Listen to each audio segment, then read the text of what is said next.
In this tutorial, we will show you how to place columns at specific locations in your building and make sure that Jarvis design will consider those elements as part of your structural system.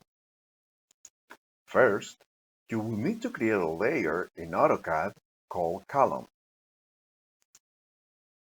Then, you have to draw a circle on your architectural plan where you want to locate your column. The size of the circle is not important because Jarvis will automatically calculate the actual size of your structural element. After completing these simple steps, your file will be ready to be uploaded to our powerful platform, where our smart algorithms will identify and generate the structural solution, which includes your column. Inside our workspace, you can review how your column has been incorporated into the structural system. Remember, you can also obtain the size of the column and can export your three-dimensional model to ETABS, SAP 2000, and AutoCAD or Revit.